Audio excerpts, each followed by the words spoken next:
Okay, so let's now look at our wizard. So my choice of wizard is a gnome. I really like this advantage on intelligence, wisdom, and charisma saving throws. I'm also going to stick with rock gnome because they add twice your proficiency bonus to history checks, which is an intelligence based check. I'm changing this to wizard. So here we've got our cantrips and our spells. Our arcane recovery, which is replenish spell slots while out of combat. You cannot restore spell slots above 5th level. And then class feature, level 1 spell slots unlocked. So we're going to go to cantrips. I always recommend 100% having a damaging cantrip. If you don't, you have to go and hit shit. If you have damaging spells, which you will have damaging spells, but if you have damaging spells and you run out of spell slots, you then have to rely on your dex or your strength to do any damage, which you don't want to do. So always make sure you have one damaging cantrip. Now it can be any of these. There's loads of damaging cantrips. So you got firebolt, poison spray, whatever your fancy is. If you want to lean into fire, frost, whatever sort of damage, you can. So always have at least one. You can have more than one, just to change it up occasionally. That's up to you. But something like, for example, 1d10 damage, that's just fire damage. You might want bone chill. The bone chill prevent the target from healing until their next turn. An undead target creature receives disadvantage on attack rolls. Like, I mean, that's pretty good. Acid splash, again, any of these will be fine. Have a look at what else you might get for it. Reduced movement speed, that could be really helpful. All of these are pretty good. You also have 2 light spells. So you've got Dancing Lights, which is a good spell. I use this one all the time. I use this a lot because even though you have dark vision, it's not proper vision. Not like it's daylight. So if you can put the dancing lights out, you could see a lot more, and then you just run around and turn all the candles on. That's a pretty good one. The other one is just personal choice, really. Light, I haven't used light yet because I use dancing lights all the time, but light might be good. Might try that.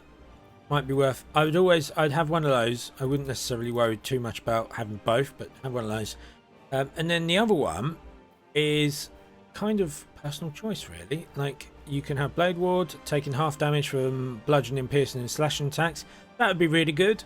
Especially for someone that's going to be quite weak, having something like that is a good defensive spell. That's a cantrip, so that's a good thing to have. Moving on to our spells. So as I mentioned, you get different spell slots. At level 1, you've only got a spell slot of 1. As you level up, the other thing with wizards as well, you'll come across scrolls. You can pay gold to put scrolls into your spellbook, and then that gives you access to those spells. So these spells are the spells that we know, but you can only have a certain number of prepared spells. So for example, if I go back to here, you can see that these 6 are our known spells. So if you was to then write a scroll into your spellbook, that one would also show up. And then as you level up, you get to select more spells, and then they come into your spellbook. So have a read through again. I feel that shield is always mage armor is a really good spell. I've never used it. I should do, because it just gives you more armor. Like, I wouldn't use. I don't know. Shield, I've used loads. This is a really good one. Grease is a good one. Fog cloud, yep, that could be really good. Any of these, if you're want to be more utility, something like Tasha's Hideous Laughter, it knocks them prone. When a melee creature hits something prone, it's like it does. Like, I think it's advantage or it's a critical. I think it's advantage. I think if they're paralyzed, then they get critical. So better chance of doing more damage with this one. So it's always worth thinking about what it is that you want to be able to do and how you want to do it. This one would be pretty good. I've never used it. Yeah, so just go through, have a look, see how you think you want to play, and just select the spells. If you want to do a purely damage-based spellcaster, it might be worth looking at a different spellcaster. I find that wizards they're good. They do a lot of damage, but they are more utility-based casters, like bards. But having said that, don't think that you can't do a lot of damage with a wizard because you bloody can. And some of their spells are utility, but also do damage. They're sick. I love wizards. So let's have a look at. Let's clear this out. So how would I build a wizard? Guess what? Primary ability. Guess what this is going to? 17. Also, observe this. We only had one here earlier, and now we've got 3.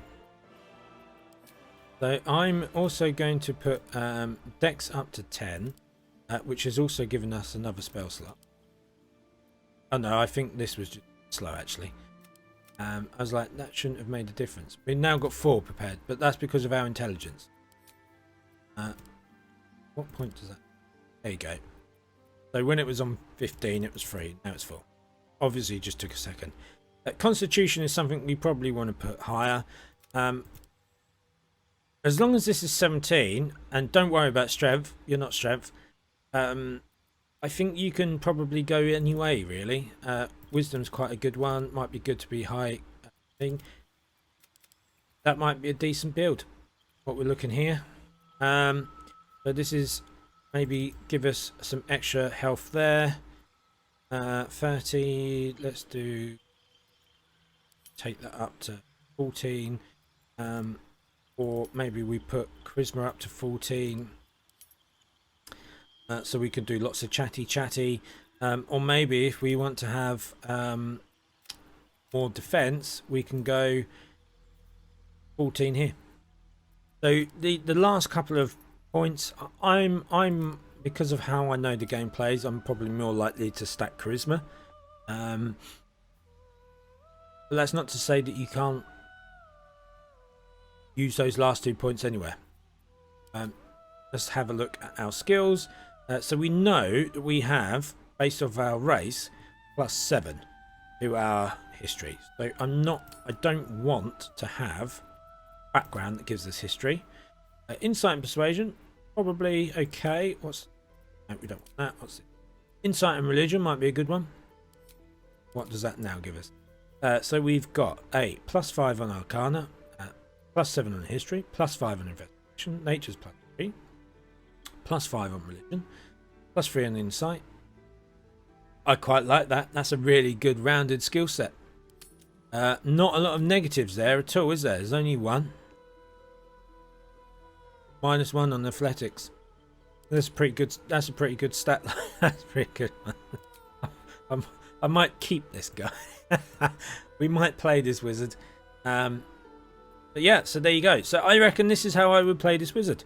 Don't know what school of magic I would go down later. As I said, there's a subclass that you get later on as you level up.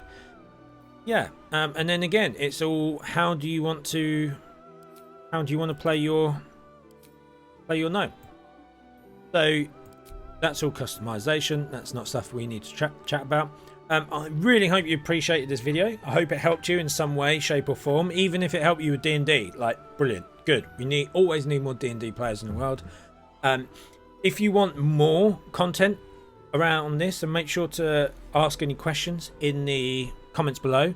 I want to do a few videos on Baldur's Gate. One of those is do the most powerful characters in D&D translate to Baldur's Gate.